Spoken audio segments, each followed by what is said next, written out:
Nosotros comenzamos la semana pasada a ver 7 aspectos del ministerio de Jesucristo para su iglesia. El primero que estudiamos fue: Cristo da poder a su iglesia. O sea, la iglesia, a pesar de que estaba bajo persecución, dice la Biblia que Jesucristo prometió estar con nosotros. Que aun cuando veamos que el panorama es grisáceo, Él va a estar y nos va a fortalecer en medio de la tribulación. El segundo aspecto es que Cristo intercede por su iglesia, que en ese momento donde podamos aflojar o tirar la toalla, Él perdona nuestra iniquidad y nos restaura. Y el tercer punto que vamos a ver el día de hoy es Cristo purificando a su iglesia. Efesios 2 del 1 al 3. Y Él os dio vida a vosotros cuando estabais muertos en vuestros delitos y pecados. Observen, estábamos muertos, en los cuales anduviste en otro tiempo, siguiendo las corrientes de este mundo, conforme al príncipe de la potestad del aire. Ahora vean cómo describe: y el espíritu que ahora opera en los hijos de desobediencia, entre los cuales también todos nosotros vivíamos en otro tiempo, observen, en los deseos de vuestra carne, de nuestra carne, haciendo la voluntad de la carne, haciendo la voluntad de los pensamientos, y éramos por naturaleza hijos de ira, lo mismo que los demás. Una persona que se encuentra muerta en sus pecados es aquella persona que está ligada en sus emociones, voluntad, pensamientos a las pasiones incontrolables de su carne. Es por eso que el mundo no ha encontrado una solución pues factible para el comportamiento del hombre, porque la Biblia ubica el problema del hombre en el corazón. Y observen, fíjense, en la escuela bíblica habíamos dicho que la psicología se refiere al estudio del alma. Si nosotros pensamos de una manera bíblica, ¿quién creó al hombre? Dios. ¿Quién le puso el alma al hombre? Dios. ¿Quién le puso el espíritu de vida? Dios. Entonces, si Dios es el creador del hombre, ¿quién puede llevar a un estudio del alma de una manera correcta? Dios, con su palabra. Pero ahora resulta que surgen disciplinas como la que le estoy mencionando, y con eso no quiero decir que todo lo de la psicología sea malo, pero hay unos puntos donde no corresponden al punto bíblico. Porque ellos aseveran que el hombre es bueno, simplemente es lo que lo rodea, ¿no? Que no es de una manera, corresponde a algo bueno, que corresponde a algo bueno, cuando la Biblia dice que es todo lo opuesto. Entonces, esto es lo que vamos. Si Dios hizo el hombre, es Dios el que de alguna manera nos escudriña nuestra alma, nuestros pensamientos, nuestro corazón, corrige el comportamiento del hombre, porque Él es el creador. Entonces, como hace rato les decía, la Biblia ubica el problema del hombre, ¿dónde? En el corazón. ¿Quién puede tratar con el corazón? Solo su creador, que es Dios. Miren lo que dice Mateo 7 del 20 al 23.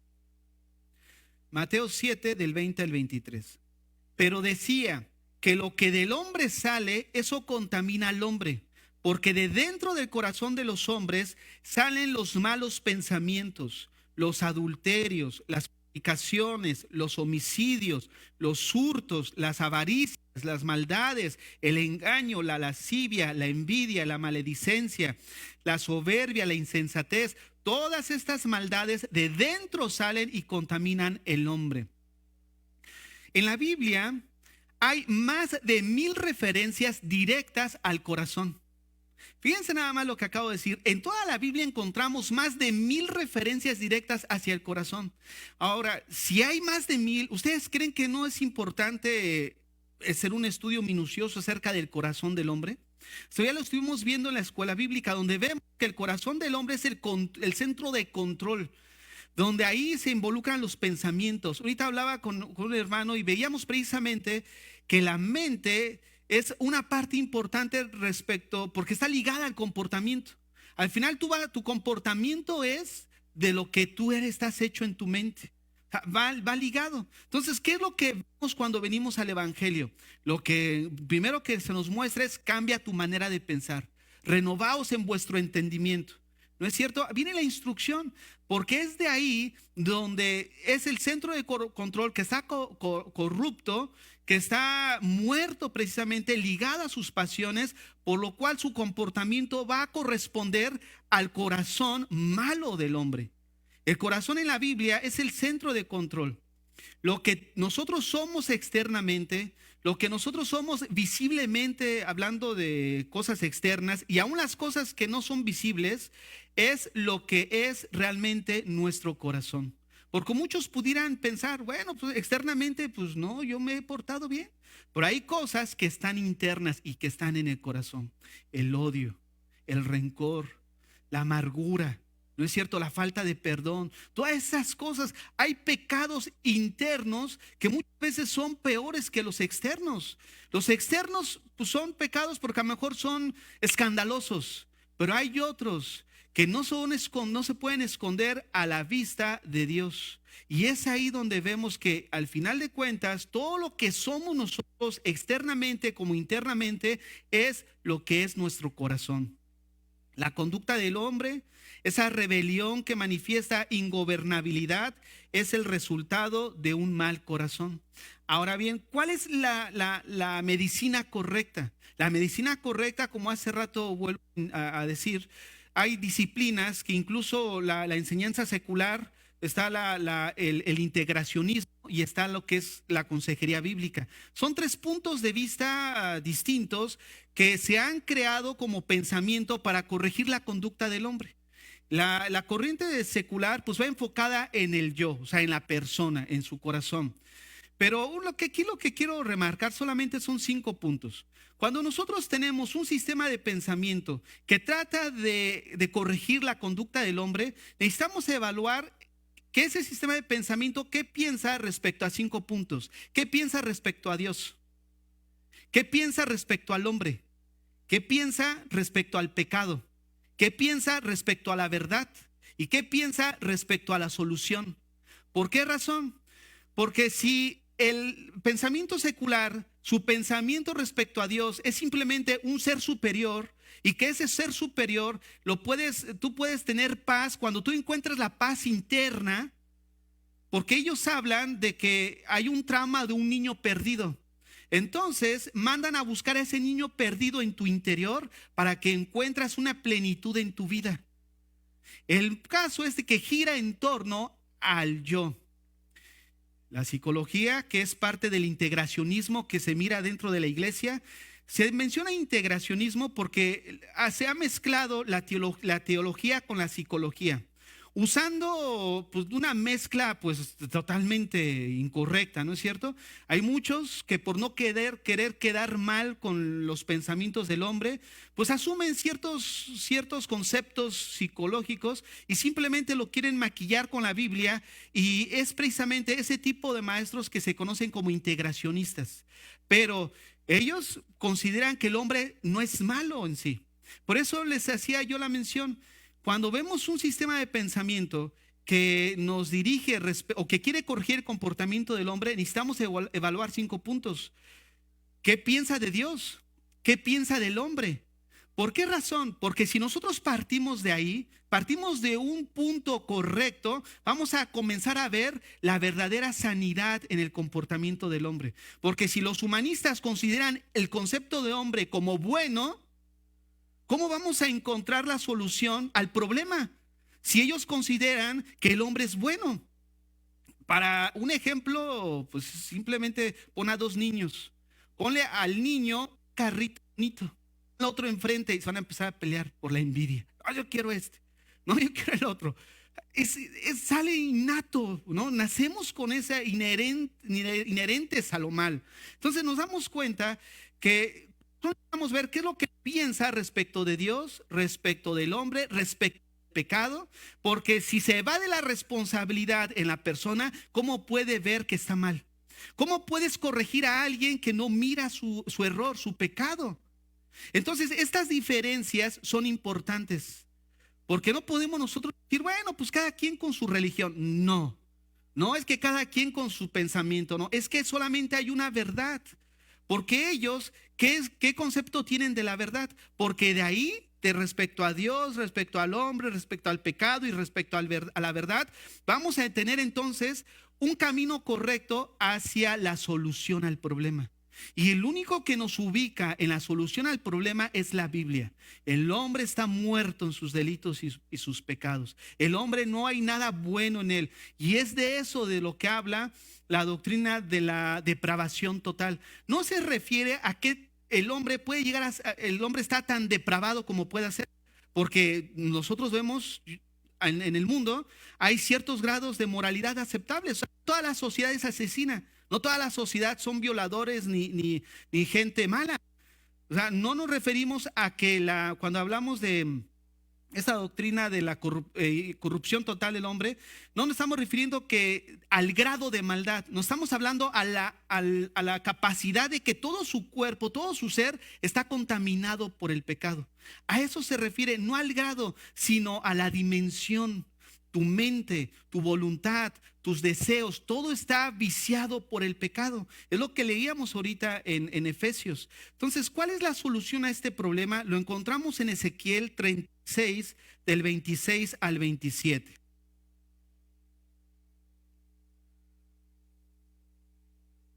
Ezequiel 36, del 26 al 27.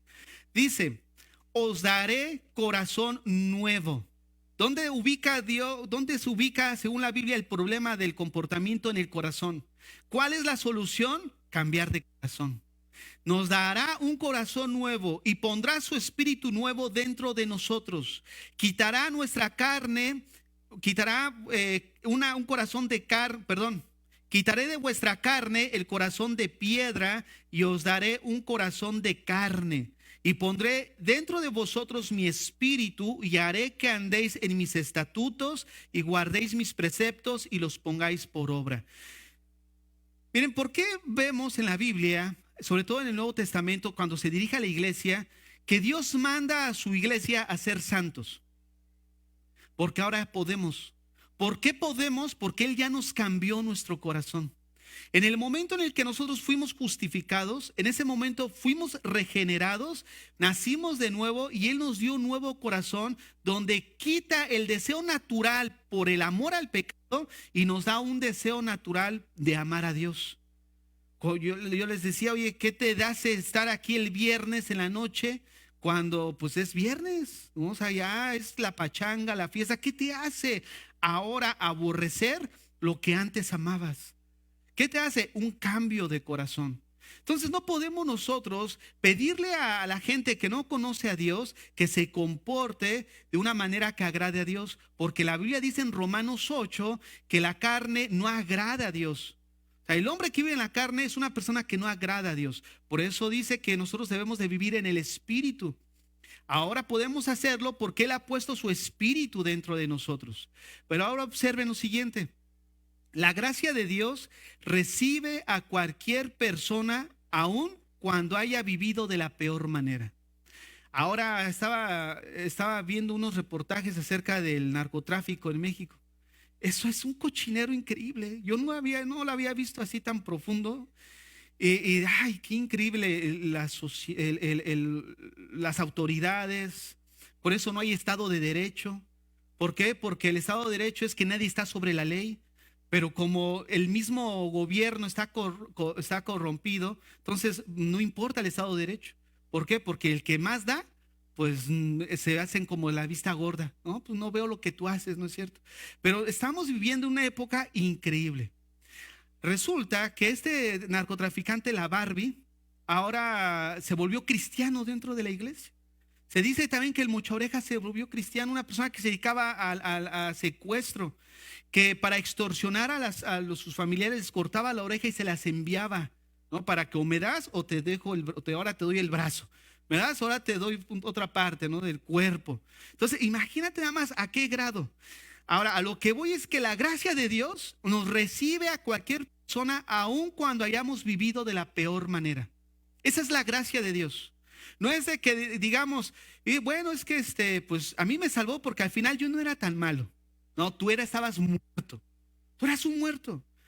El asunto es que la gracia de Dios en su misericordia restringe a la humanidad de no ser tan corruptos y tan perversos como pudieran llegar a ser. Pero tienen el mismo corazón de maldad como lo tenía Hitler. El mismo potencial de hacer lo malo, lo sigue teniendo el hombre.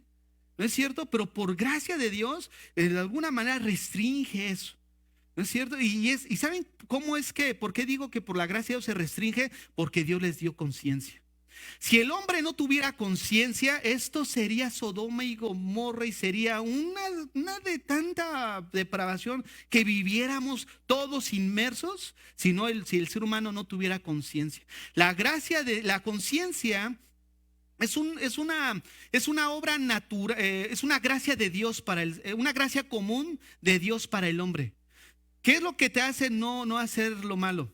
Yo les decía la vez pasada que estaban viendo acerca de que cómo puede ser culpable una persona y cómo se le puede imputar algún cargo cuando su problema fue biológico. Y ellos dicen, bueno, hagamos un ejemplo. Ya quitemos, despenalicemos el robo, despenalicemos la violación, los homicidios. Ahora yo pregunto, ¿quién se va a ir a matar? ¿Quién va a robar? Si nosotros ya decimos, bueno, ya no se va a penar, ya no se va a castigar el que asesine, ¿quién va a asesinar? Bueno, ya no. O sea, ¿quién va a asesinar? Dice, hay gente que no lo va a hacer. ¿Por qué? Porque al final hay gente que dentro de su corazón, ellos dicen, su cerebro le funciona bien. Asesinan los que tienen un problema de hormonas, lo que les falta una sustancia. Entonces su comportamiento va ligado de acuerdo a su cerebro. Ellos le llaman la carne que piensa. Pero fíjate, el hombre no es tan malo por la conciencia, porque Dios le dio esa gracia común a todos los hombres que restringe un comportamiento inmoral. Yo pregunto, ¿cuántos de nosotros no hemos pensado algo inmoral? Ay, muy santos. No se hagan. ¿No? Ahora, la pregunta es, ¿por qué no lo has hecho? La conciencia. Ese conocimiento que Dios ha puesto de nosotros, la ley de Dios en nuestro corazón. Eso es lo que restringe. Entonces, nosotros vemos que el problema no está en haz A más B y C y vas a hacer esto. El asunto es en un cambio de corazón. Dios, al cambiar nuestro corazón, podemos entonces responder de una manera correcta a Dios. Entonces vemos, regresando a lo que les decía, Dios recibe a cualquiera que haya vivido de alguna manera pues fea. No importa lo que hayas hecho. Yo me acuerdo que escuché un testimonio de un pastor que dice que había una campaña evangelística y él estaba predicando en un pueblo allá en México, estaba predicando y Cristo te ama, no importa lo que hayas hecho, no importa si seas tan malo o hayas matado, Dios te ama y te perdona. Dios puede perdonar tus pecados. Pasa al frente, dice. Y dice que pasó un charro botudo con un sombrero así, tejana y todo así vaquero, ¿no? Y le dice, hey, predicador, ¿lo que tú dices es cierto? Y se levanta y viene una pistola y dice, híjole, dice, ¿es cierto? Dice, porque yo he matado a muchos. ¿Es cierto lo que me estás diciendo? Si no, ahorita mismo, dice, dime si es cierto. Dice, no, sí, si Dios te ama, Dios te puede perdonar. Pasa y deja la pistola ahí, ¿no? Y dije, fíjense, a mí me tocó ver, allá en México, en la Ciudad de México, era una iglesia católica que se llamaba el Monte de Piedad. No me acuerdo si era el Monte de Piedad o algo así, pero si ese es de empeño, ¿va? No. Ahora, esa no, esa es una cosa de empeño. La cosa es de que era una iglesia católica abierta, o sea, no era cerrada. Las bancas, todo era bancas así de madera, así como una iglesia, pero era muchísima la gente el que iba ahí. No miran que se convirtió al evangelio. Los sacerdotes se convirtieron y empezaron a invitar a predicadores y eso se volvió, híjole, y era increíble el ambiente. Y pues llegó a mis oídos. Dije, no, yo quiero ir. Voy. Estaba como más de una hora de camino, ¿no? Ya llego allá y me bajo y empiezan a predicar, ¿no? Y empiezan a decir, pues a hablar del evangelio y del arrepentimiento. Miren, literalmente la gente pasaba al frente en el púlpito y veías pistolas, veías cuchillos, gente armada que había ido ahí, pero gente armada que había puesto todas sus cosas ahí sobre el altar, entregando su vida a Jesucristo. Imagina qué increíble, ¿no? O sea, no importa lo malo que seas, Dios nos recoge, Dios nos limpia, Me acuerdo que una vez andando en el metro de la Ciudad de México, se iba leyendo mi Biblia así. Y yo sentí una mirada tan profunda que yo no quise voltear. Dije, hijo, no, no quise. Y como estaba yo, ves que está hace un asiento y dos acá. Y me estaba mirando y me decía, ¿qué lees? Yo, la Biblia. ¿Qué lees? Dice. Y volteó así y lo miré de reojo y me dio tanto miedo. Era una persona con lentes negros dentro del metro, con su sombrero, tejana, vestido de así de vaquero, con sus botas y todo de mezclilla, robusto. Él era así como de playa, era su piel muy quemada y su rostro muy pegado hacia el cuerpo. Y dice la Biblia. Y entonces empezamos a hablar y le empecé a hablar del Evangelio. Y me dice, me dice, iba a bajar, ¿no? Nos bajamos juntos, era en Indios Verdes. Esa estación que una de gente que pasa peso hormiguero. Y le digo, bueno, ¿no te gustaría entregarle tu vida al Señor? Dice, sí. Le digo, vete, vamos para acá. Y aquí, dice, o te da pena. Le digo, no, no, no, si yo lo hacía por ti, dije, no, aquí, y se quitó su sombrero, porque él me decía, yo soy sicario. Yo soy sicario, y me enseñó sus manos. Dice, vengo de hacer un trabajo. Miren, literal, sus nudillos estaban hinchados de tanto que golpeó a la gente. Y dice, pero ya estoy cansado de esto. Quiero entregarle mi vida al Señor. Mira, se quitó su sombrero y enfrente de la gente empezó a orar. Ya no supe nada de él. Pero te imaginas cómo hay gente que es tan mala que piensa que no tiene esperanza. No, Dios nos recoge porque esa es la gracia de Dios. Pero ¿saben una cosa? Dios muestra su amor y nos perdona. Y muchos de los que estamos aquí, si no es que todos, vivíamos en rebelión abierta en contra de Dios. Pero una vez que hemos venido en arrepentimiento, Él nos ha perdonado y nos ha adoptado hijos suyos, pero a lo que voy es, todo termina ahí. O sea, ya soy perdonado, Dios ya me recibió, ya quedó todo ahí. No. En el Nuevo Testamento, con toda claridad, declara la norma santa que Cristo ha establecido para su iglesia. A lo que voy es de que Dios no nos sacó del cochinero para regresar al cochinero. Dios no nos recibió como estábamos para ya una vez dentro de la iglesia darnos concesiones y seguir pecando. Dios no nos recibió así. Dios no nos recibió para eso. Dios nos recibió para que dice Mateo 5:48, sed pues vosotros perfectos, como vuestro Padre que está en los cielos es perfecto. Él ya perdonó nuestros y nos gozamos en eso, nos alegramos nosotros como cristianos. Pero ahora hay un camino en el que debemos de andar. Dice 2 Corintios capítulo 11, verso 2. Porque os celo con celo de Dios, pues os he desposado con un solo esposo para presentaros como una virgen pura a Cristo. Primera de Pedro, capítulo 1, del 15 al 16. Sino que aquel que os llamó es santo, sed también vosotros santos en toda vuestra manera de vivir, porque escrito está, sed santos porque yo soy santo. Y una de las cosas que nosotros vemos en las Escrituras es que constantemente se nos manda ya a nosotros, la iglesia, a ser santos. Dios nos sacó de donde vivíamos, de ese estilo de vida, nos dio un nuevo corazón, no para volver a meternos en esas situaciones. Nosotros hablábamos la semana pasada de cómo Dios sigue siendo, Jesucristo es el sacerdote, el sumo sacerdote, el que es intermediario entre Dios y nosotros, su pueblo. Que todos somos susceptibles en un momento dado en nuestra vida espiritual a fallar, a pecar. Y Dios leíamos la semana pasada que Jesucristo sigue siendo nuestro abogado. Veíamos un pasaje en Apocalipsis 12 donde dice que el diablo es el que nos acusa. Nosotros no nos acusamos entre nosotros. No se trata de decir tú y tú y tú se van a... No, hay uno que realmente nos acusa y ese es el diablo. Jesucristo es nuestro abogado. ¿Cuándo necesitamos un abogado en lo secular? Cuando tenemos problemas, ¿no es cierto?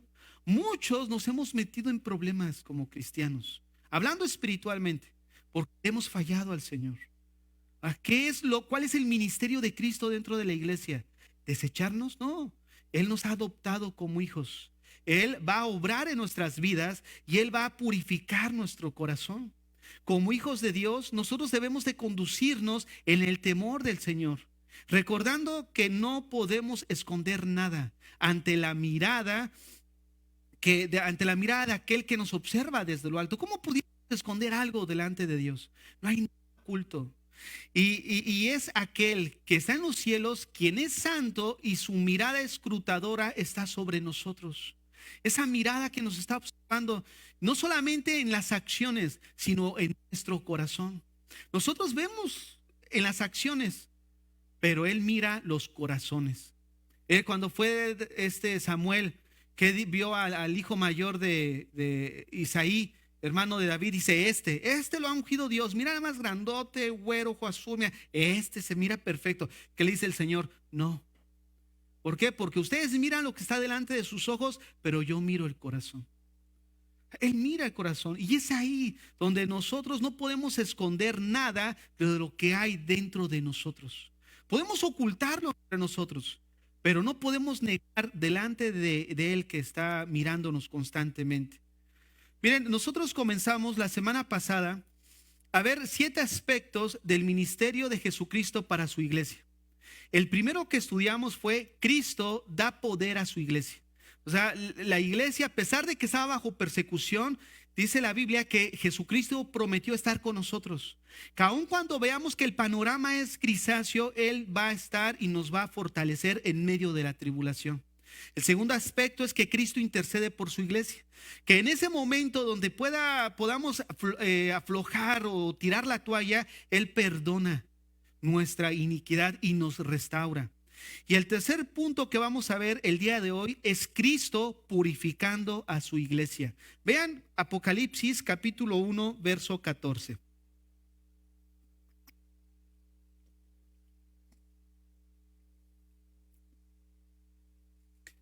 Lo que comencé hablando acerca del pasado en el que nos encontrábamos muchos, es en base a lo que voy a decir ahorita. O sea, vamos a ligar esto, porque podríamos decir, bueno, ¿y qué tiene que ver lo que se dijo al inicio? Tiene que ver mucho, porque Dios no nos sacó para volver a lo mismo. Si Dios nos adopta como hijos, y en el momento en que nosotros manchemos nuestro vestido, Él nos va a purificar. Por eso el tercer punto o el tercer aspecto del ministerio de Jesús: Cristo purificando a su iglesia. Vean lo que dice el verso 14. Su cabeza y sus cabellos eran blancos como blanca lana, como nieve, sus ojos como llama de fuego. Si vamos a Daniel capítulo 7, verso 9. Daniel 7, 9. Esto mismo que ve Juan es lo mismo que se aplica en Daniel a la persona del Padre. Vean lo que dice: estuve mirando hasta que fueron puestos tronos y se sentó un anciano de días, cuyo vestido era blanco como la nieve y el pelo de su cabeza como lana limpia, y su trono llama de fuego y las ruedas del mismo fuego ardiente. En Daniel se está describiendo a Dios Padre, pero Jesucristo, en el Nuevo Testamento, esta misma visión se le aplica a Jesucristo. ¿Por qué? Porque ambos son Dios. Entonces, una de las cosas que observamos aquí es el carácter de la pureza de la divinidad. Tanto el Hijo como Dios se manifiestan de una manera pura. De hecho, en Pedro, nosotros leímos, la instrucción es: sed santos porque yo soy santo. Cuando nosotros hablamos de ser santo, no quiere decir simplemente que, mira, él no ha pecado. No, implica dos cosas. Implica que él está separado del pecado. Él no puede tener relación con nada de lo que está sucio, porque él es santo. Ageo dice que sus ojos son demasiado limpios para ver la maldad. Santo no solamente implica que no ha pecado, implica que él está separado de todo eso. Es por eso que el ser santo, el ser humano, al estar opuesto a su santidad, está separado de Dios, porque no puede acercarse a él. La única manera de que el hombre se acerque a un Dios santo es siendo santos también. Esta santidad nosotros la obtuvimos cuando Jesucristo como único mediador se ofreció en la cruz.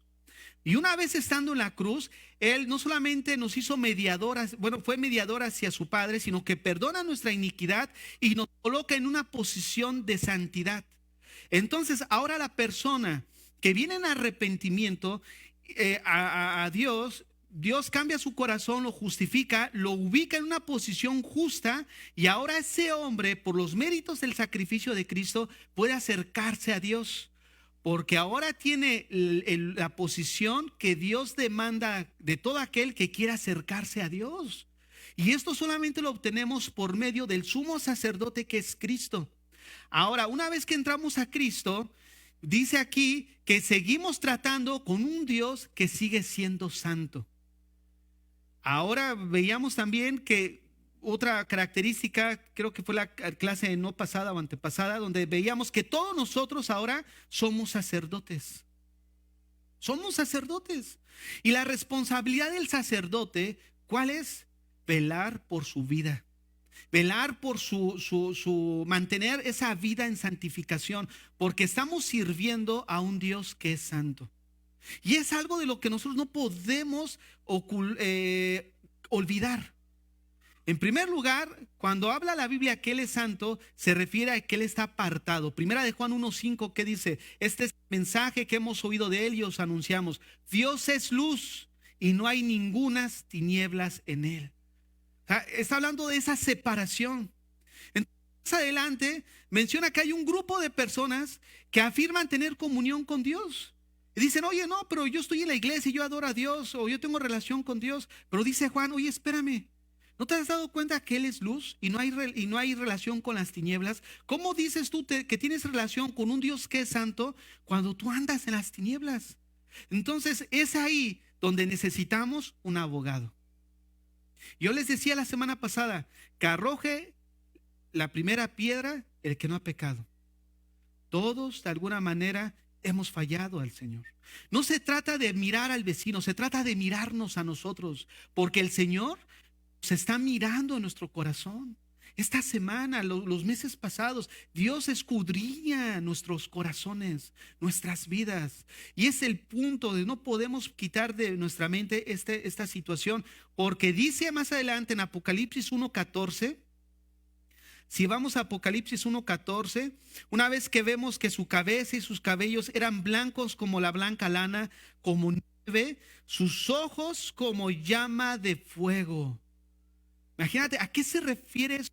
A esa mirada escrutadora de Dios que nos está, Él no, cuando estaba Jesús en la tierra, dice el texto que Él no necesitaba que alguien le hablara de la otra persona porque Él conocía las intenciones de los corazones.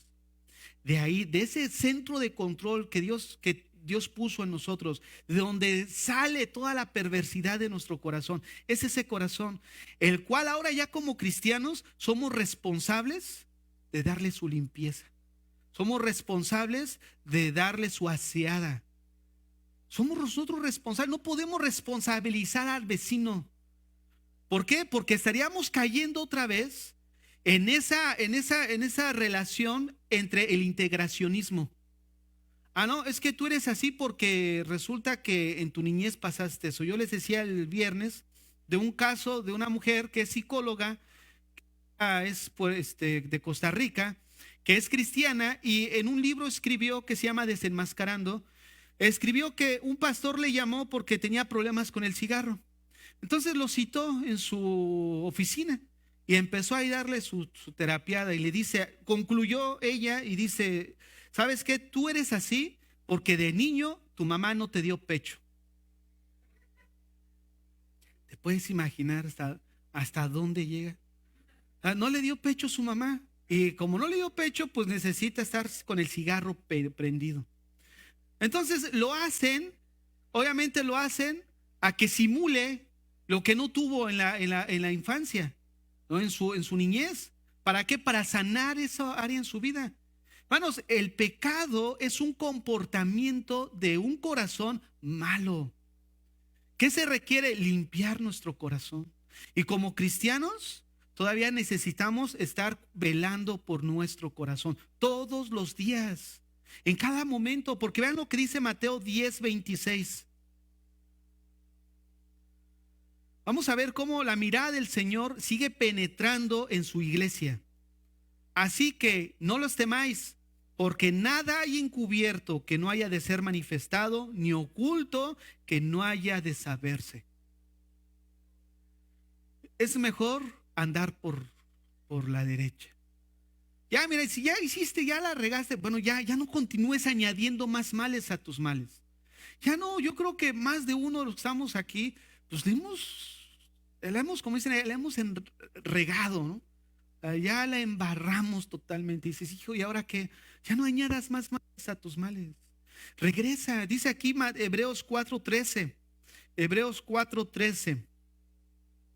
Y no hay cosa creada que no sea manifestada en su presencia. Antes bien, todas las cosas están desnudas y abiertas a los ojos de aquel a quien tenemos que dar cuenta. Todo está abierto. Ahora, fíjate nada más. Antes de Cristo, estábamos bajo la ira de Dios. Ahora en Cristo, estamos en el regazo de un Padre. Pero, ¿qué buscamos? ¿Que ese regazo de Padre, cuando la reguemos, que nos corrija? O porque vamos a ver que dice que el que no es disciplinado, pues no es su hijo. El que aguanta la disciplina es porque es el hijo de Dios, ¿no? Y ese es el punto principal. Dios no nos sacó y ya nos tuvo como sus hijos y va a permitir que nos sigamos enlodando, ¿no? Él ahora nos va a purificar. Ahora eres mi hijo, yo voy a tratar contigo. Te brincaste el enrejado, ahora ven para acá, yo voy a tratar. Si somos hijos de Dios, Él va a tratar con nosotros. ¿Qué debemos hacer nosotros? Cooperar. Señor, sí, aquí está mi corazón, aquí está mi vida. Reconocer la culpa delante de Él. Y bueno, ahorita voy a seguir avanzando. Vean lo que dice Apocalipsis. Vamos a Apocalipsis 2:23. Apocalipsis 2:23. Cada una de las características que Juan ve en la visión del Hijo glorificado se menciona cuando Juan da un mensaje a cada una de las 7 iglesias. Menciona una de esas características del Cristo glorificado, dando a entender lo que comenzamos diciendo, que esa es la obra y el ministerio de Cristo dentro de su iglesia. Y no es la excepción. Vean lo que dice aquí hablando de sus ojos. 2:23. Y a sus hijos heriré de muerte, y todas las iglesias sabrán que yo soy el que escudriña la mente y el corazón, y os daré a cada uno según vuestras obras. Nos podemos engañar a nosotros, pero no vamos a engañar a aquel que mira desde los cielos. Fíjense ahí, por ejemplo, si regresamos a Apocalipsis 1:15, el siguiente versículo que nos toca estudiar hoy. Apocalipsis 1:15 dice: y sus pies semejantes al bronce bruñido y refulgente como en un horno. Vamos a dejarla ahí.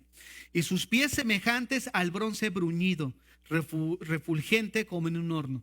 Ya vimos que esta descripción de la persona de la visión del Hijo glorificado se refiere a su pureza, a su divinidad.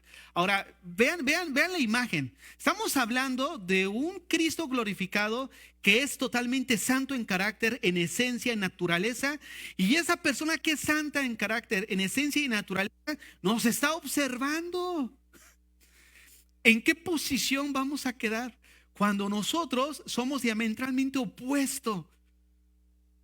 Fíjate, es por eso que por el sacrificio de Cristo ahora podemos acercarnos a Dios. Miren, ¿cuántos de nosotros ya una vez ya como cristianos, tú puedes decir, bueno, esta semana sí, ni un solo pecadito se me fue, entonces yo puedo venir a tener relación con Dios? Ahora, si tú sabes que la has regado, ¿cómo explicas que puedes venir a acercarte a Dios? Porque posicionalmente, a través del sacrificio de Cristo, Dios nos mira a través del sacrificio de Cristo y nos mira santos. Si el sacrificio está sobre nosotros, la ira de Dios viene sobre el hombre. Pero es el sacrificio de Cristo que está nos da un posicionalmente santos, podemos venir a acercarnos. Señor, la regué. No importa, sigue siendo nuestro mediador, nuestro abogado. Pásale. Las puertas abiertas. Cuando la actitud es arrepentimiento. Y a eso vamos a ir más adelante. Vean entonces aquí, esta es la imagen. La imagen de Cristo glorificado, santo, que nos está observando, y ahora añade que sus pies son semejantes al bronce bruñido. Fíjense, los reyes en los tiempos antiguos se sentaban en tronos muy altos, de modo que los que eran juzgados siempre estaban bajo los pies del rey. Esta figura llegó a simbolizar la autoridad. Era símbolo de autoridad. Cuando venía una persona a ser juzgado, estaba a la altura de los pies del rey. Y esta es la imagen que nos presenta. Los pies candentes y resplandecientes del Señor lo describen moviéndose entre la iglesia para ejercer su autoridad. Pero escucha, en base a lo que hemos visto, listo para hacer llegar dolor correctivo si se necesita a los cristianos que han pecado. No podemos nosotros burlarnos de él. Dios no malcría hijos. Dios no tiene consentidos. El carácter de Dios como Padre es un carácter justo, equilibrado, benevolente y amoroso. Y eso lo lleva a disciplinar, a meter corrección a aquellos a los que ha perdonado de sus iniquidades y ahora somos sus hijos. Él no es de que, ay, mira, pues no, a ti te voy a consentir, pero a ti, Pedro, tú sí, te doy 3. Y viene el hijo, no, tú está bien, no, contigo no, me voy a desquitar con fulanito. Con aquel sí me cae gordo. Él no ha diezmado, no ha dado mucho, a ese sí le voy a dar. Entonces, a ti no, te entiendo para acá, chiquito. No, hasta después, no te preocupes, todo está bien. No, Dios no malcría. Fíjate la palabra malcría. Él no lo hace. Él no tiene favoritos, él no tiene consentidos. No es de que, pastor, usted ore porque está más cerca de... No, todos somos hijos de él. No todos estamos en la misma posición. Lo mismo que se aplica para mí, se aplica para todos. Él no tiene favoritos. Y vemos en la Biblia cómo a David no fue su favorito. A pesar de que dice, es conforme a mi corazón, le disciplinó. A Sansón lo disciplinó, lo que veíamos, ¿no? A Salomón lo disciplinó. Pero nadie se escapa. El único que de alguna manera fue tratado por Dios, pero no lo disciplinó por ahora sí que por haber ofendido a Dios, pudiéramos decir que es José. Él sufrió porque dentro de los propósitos de Dios quería forjar carácter. Porque no se iba a arriesgar a poner a un hombre como segundo ante la primer potencia de ese entonces que era Egipto. No se iba a arriesgar y una vez que estaba ahí arriba, olvidarse de Dios. ¿Por qué? Porque los propósitos de Dios era perseverar un pueblo para cumplirle la promesa a Abraham y donde iba a venir un redentor que es Jesucristo. Entonces, ¿qué iba a hacer Dios? Como sabía que lo iba a poner allá, iba a ser tratado. Lo que decíamos, y lo menciono constantemente, los grandes hombres de Dios no son hechos de la noche a la mañana. Son tratados, son forjados, Dios los mete y ahí tenemos a Moisés. Y a pesar de que Moisés es el hombre más manso de la tierra, no entró a la tierra prometida. No entró. Fíjate qué increíble, ¿no? O sea, y eso nos lleva a nosotros a meditar en nuestros caminos. Abran su Biblia ahí en Hebreos capítulo 12 del 6 al 11.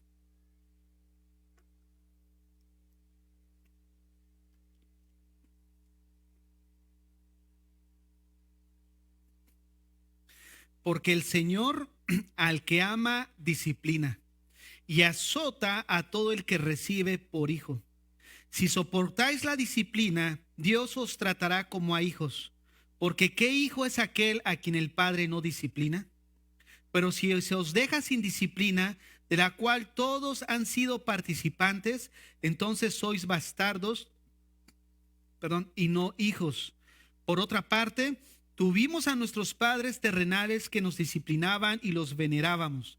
¿Por qué no obedeceremos mucho mejor al Padre de los espíritus y viviremos?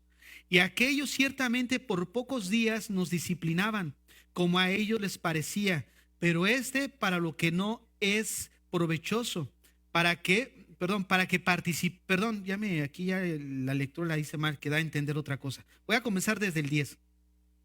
Y aquellos, ciertamente por pocos días nos disciplinaban como a ellos les parecía, pero para lo que nos es provechoso, para que participemos de su santidad.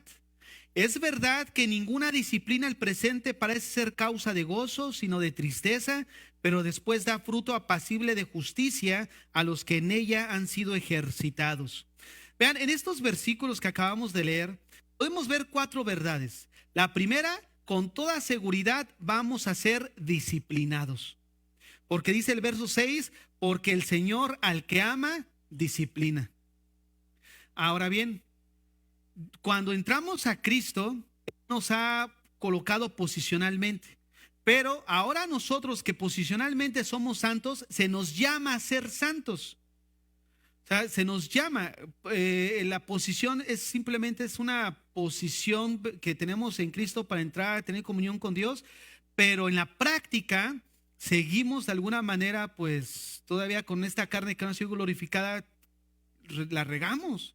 Entonces, por eso se nos manda ahora que ya somos santos a santificarnos, a esa santidad progresiva que debe de ser desarrollada en nosotros y que es una responsabilidad de nosotros como creyentes. Y dentro de esa responsabilidad, de una u otra manera, como hijos amados, vamos a regarla. ¿Qué viene? La disciplina, la corrección a nuestras vidas. Entonces, en primer punto, con toda seguridad, vamos a ser disciplinados. Número 2, una persona que vive en su pecado y no pasa nada, no es su hijo, porque Dios no nos deja sin disciplina. Tú no vas a disciplinar al vecino de enfrente. ¿Por qué no lo vas a disciplinar? Porque no es tu hijo, ¿no es cierto? Vas a disciplinar a tus hijos y es lo mismo que Dios hace. Dios no nos deja sin disciplina, porque si nos dejara sin disciplina es porque no somos sus hijos. Ahora, la disciplina corrige ¿qué? El carácter. El carácter. La disciplina número 3 de parte de Dios es para corregir nuestros caminos. Miren, cuando nosotros venimos a Dios y decimos, Señor, he fallado, la he regado. ¿Qué quiere decir? Bueno, ya te perdoné y ya andar en paz, no. Hay cierta corrección en el carácter. ¿Por qué? Porque es el carácter, cuando nosotros venimos en arrepentimiento, se manifiesta ese arrepentimiento en un ajuste moral de una manera bíblica en nuestro carácter.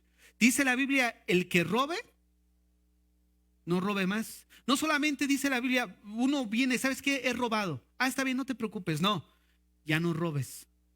El que mienta, ya no mientas. El que asesine, pues ya no asesine. O sea, ¿de qué habla? De una corrección moral. Ya la regaste. Bueno, ya deja ahí tu pecado. Deja tu pecado. Pasen a Salmo 32. Salmo 32.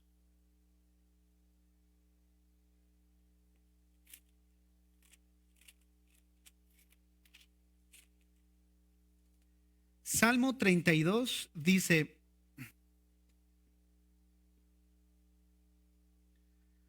bienaventurado aquel cuya transgresión ha sido perdonada y cubierto su pecado. Bienaventurado el hombre a quien Jehová no culpa de iniquidad y cuyo espíritu no hay engaño. Mientras callé, se envejecieron mis huesos en mi gemir todo el día. Mira la condición de un hombre que no ha confesado sus pecados. Mientras callé, se envejecieron mis huesos en mi gemir todo el día, porque de día y de noche se agravó sobre mí tu mano, se volvió mi verdor en sequedades de verano. Mira la consecuencia del pecado. Todo ese fruto, toda esa abundancia que se tenía, todo ese placer, ahora se ha vuelto en sequedades de verano. ¿Y por qué? Porque él cayó. Mientras callé, se envejecieron mis huesos. Dice el verso 5, mi pecado te declaré y no encubrí mi iniquidad. Dije, confesaré mis transgresiones a Jehová y tú perdonaste la maldad de mi pecado. Por esto orará a ti todo santo en los tiempos en que pueda ser hallado. Ciertamente inundación de muchas aguas, no llegarán estas a él. Tú eres mi refugio, me guardarás de la angustia, con cánticos de liberación me rodearás. Vean, habla de un hombre como David que había pecado, que cuando él retuvo su pecado en secreto, él no la pasó bien. Pero cuando lo confesó, empezó a disfrutar la gracia perdonadora de Dios y se volvió un hombre bienaventurado. ¿Por qué? Porque la gracia nos vuelve a cobijar. Pero cuando hay confesión, cuando hay ajuste en el carácter moral de esa persona que de alguna manera se ha desviado del camino correcto.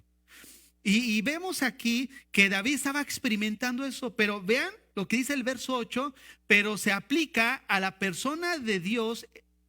Bueno, en primera persona está el Señor hablando. Dice, te haré entender y te enseñaré el camino en que debes andar. Fíjate, es lo que estábamos viendo en Hebreos. Él al que ama, lo corrige y lo disciplina. ¿Y qué hace? ¿Por qué viene la disciplina? Porque nos va a hacer entender. Si somos sus hijos, Él nos va a hacer entender y nos va a enseñar el camino en que debemos andar. Sobre ti fijaré mis ojos. No seas como el caballo o como el mulo sin entendimiento, que han de ser sujetados con cabestro y con freno, porque si no, no se acercan a ti. Fíjate nada más, dice el Señor, bueno, ya la regaste, pero sigues actuando como el caballo y como el mulo. O sea, ya la regamos, ya pecaste. Dios te perdona, Dios es misericordioso, pero no solamente es, bueno, Dios ya me perdonó. Pero ese perdón y ese arrepentimiento del corazón es visible cuando el carácter se ajusta a un comportamiento moral bíblico. No es el hecho de decir, yo ya he perdonado y yo ya arreglé mi asunto, mi culpa con Dios, bye. Y otra vez en la sandía, no. Si realmente has ajustado tu relación con Dios, ha habido un arrepentimiento, algo genuino, el carácter que viene a continuación debe de ajustarse al carácter de Dios. Y aquí se nos aconseja, no seas como el mulo, como el caballo. ¿Qué necesita? Más castigo, más disciplina. O sea, ¿por qué nos va a hacer entender? Si realmente somos sus hijos, Él va a tratar con nosotros. Muchos dolores habrá para el impío, mas para el que espera en Jehová le rodea la misericordia. Alegraos en Jehová y gozaos justos, y cantad con júbilo todos vosotros los rectos de corazón. En Hebreos 12, no abran ahí su Biblia solamente para recordar. En Hebreos 12 que acabamos de leer de la disciplina, el cuarto punto que pudiéramos observar ahí, donde dice el verso 10 que para que participemos de su santidad. O sea, la disciplina produce fruto hablando en el carácter. O sea, Dios te disciplina no porque te odie, no, Dios nos disciplina y esa disciplina va a producir en nosotros el fruto, pero ese fruto es un carácter que se ha ajustado al de Dios. Pero observen, este carácter va ajustado en relación a tus pensamientos. ¿A qué me refiero con esto? Miren, yo comencé diciendo, una persona que considera que está bien, no puede cambiar. Porque solamente hay una verdad objetiva. Todo lo demás es subjetivo. Dios va a juzgar al hombre de acuerdo, no a tu verdad, de acuerdo a la verdad de Él. No a tu criterio, es al criterio de Dios. Y es ahí donde muchas veces podemos actuar como mulos y como caballos. Porque no queremos ajustar nuestro corazón bajo el lente de Dios. Y es ahí donde cada uno de nosotros necesitamos mirar nuestro corazón. ¿Por qué? Porque la mirada de ese Dios que es santo sigue escudriñando nuestras vidas. Y está listo en su trono para infligir castigo. ¿A quién? Pues al que hinque, ¿no? Del otro lado los caminos de Dios. ¿Por qué? Porque Él va a producir fruto en nosotros. Es un carácter alineado, pero debe de ser corregido nuestro pensamiento de acuerdo a nuestro comportamiento. O sea, tu comportamiento de alguna manera es el fruto.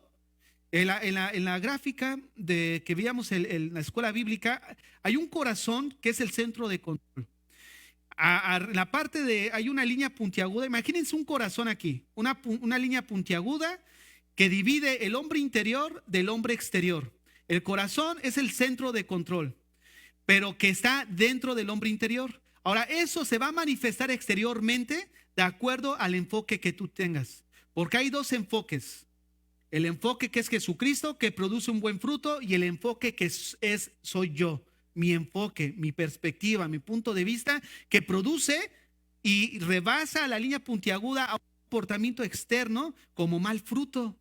Pero todo esto va relacionado a qué? Al enfoque que tú le des, ¿no? Y seguimos en nosotros, ¿no? Nosotros necesitamos, como dice el verso 15, vean lo que dice el verso 15, ya para allá hacia el final.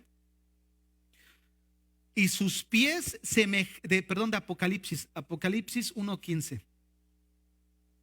Y sus pies semejantes al bronce bruñido, refulgente como en un horno, y su voz como estruendo de muchas aguas. ¿A qué se refiere esto? A la manera de hablar de Dios con autoridad.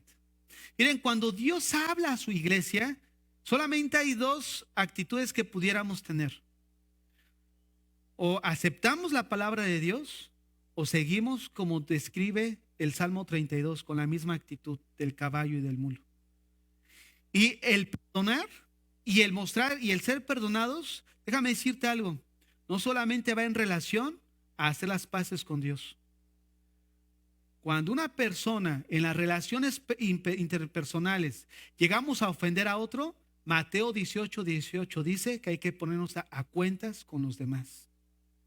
Hace un tiempo hubo algo aquí en la iglesia que ustedes ya saben, pero resulta que uno de ellos me fue a buscar a la casa, que quería hablar conmigo, y él me dijo textualmente así: me arrepiento delante de Dios del pecado que hice delante de él y delante de ti. En las situaciones de que yo fuera Dios, ¿no? Si me dices, no, pero si hay daño en la otra persona. Si tachamos su persona, no sé cómo se puede decir, se me dio el nombre, su reputación, integridad. Entonces, no solamente es el hecho de decir, Señor, perdóname, no, has ofendido, has lastimado la integridad del otro. Este arrepentimiento en el carácter es también hacer cuentas con aquellos que sabemos que tenemos que hacer cuentas. Esto implica parte del arrepentimiento. ¿Y sabes qué implica eso? Nos entra a ordenar nuestro carácter. ¿Por qué? Porque nuestro carácter se va ajustando al carácter de Dios. Porque nos empezamos a humillar, a reconocer, a quitar nuestro ego, a quitarnos del centro como si nosotros fuéramos el Todopoderoso. Y es Dios el Todopoderoso. Nosotros necesitamos arreglar la situación. ¿Por qué? Porque lo vemos en dos ejemplos generales en la Biblia. Si vienes a traer tu ofrenda, pero tienes algo con alguien, primero ve con él. No, pero yo ya me puse a cuentas con Dios. Ve con él. Si el padre de familia o el esposo, que también se aplica para la esposa, ¿no? Pero el esposo no está en relación correcta con su esposa, ni siquiera ores. ¿Por qué? Porque no te va a escuchar. Lo encontramos en Pedro. También para la mujer, o sea, se aplica. Pero te imaginas entonces, no, pero Señor, pues yo, pues es contigo. Sí, es conmigo, pero dentro de mí hay un parámetro donde tu corazón y tu carácter tienen que ser moldeado y tu manera de pensar de una manera moralmente aceptable, pero bajo el patrón bíblico. Entonces no solamente es el hecho de decir, bueno, yo arreglé mis cosas con Dios. Es la primera parte y fundamental. Ahora pídele a Dios la gracia, la capacidad y la fortaleza también arreglar tus vínculos con otras personas. Eso no implica que vuelvas a tener que ser manas. Eso no implica eso. Pero sí implica el hecho de que de estar bien con Dios. Ese es el punto principal. Estar bien con Dios. Porque al final, ¿por qué Dios le dice arreglar? Porque la ofensa es directamente con Dios. ¿Cómo es que puedes decir que amas a Dios cuando no lo ves? Cuando no amas a tu hermano que ves. Fíjate nada más el carácter de Dios. Estamos tratando con un Dios que es santo en su naturaleza. Despidámonos en oración.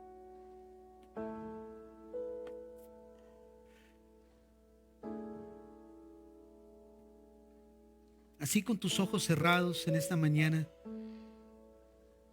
probablemente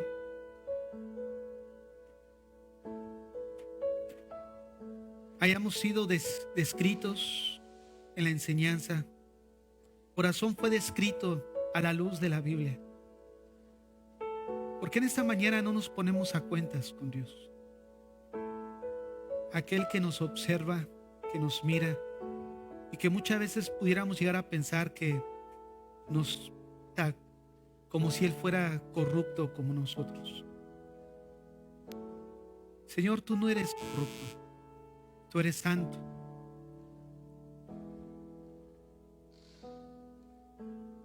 Tu mirada es santa, tu carácter, tu naturaleza. Señor, perdona todo pecado de nuestro corazón. Perdona toda iniquidad de nuestra vida. Perdónanos, Señor. Señor, venimos delante de ti a limpiar nuestras manos, a limpiar nuestro corazón, a limpiar nuestros vestidos.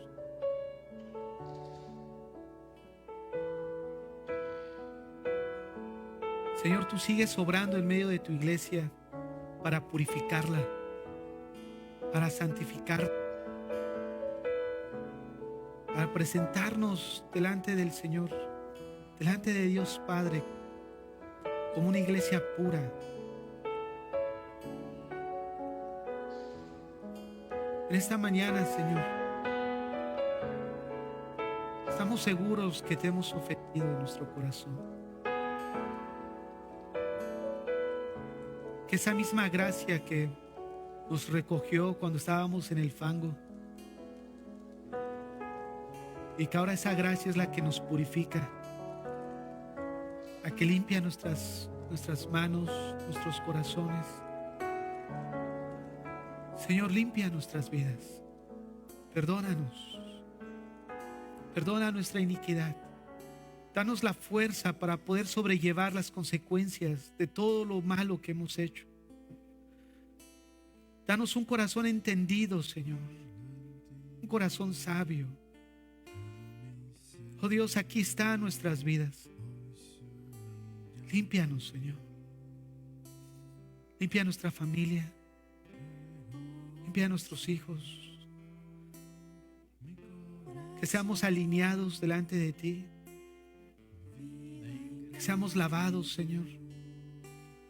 Porque en esta mañana no nos miras para enjuiciarnos. Nos miras para perdonarnos, para lavarnos, para limpiar nuestro corazón. Aquí estamos delante de ti, Señor. Restaura nuestro corazón. Restaura nuestras vidas, Señor. Tú nos sacaste, pero no para volver ahí, Señor. Pero en ese camino hemos ensuciado nuestras manos, hemos ensuciado nuestro corazón, nos hemos descuidado, Señor. Y lo hemos pagado caro.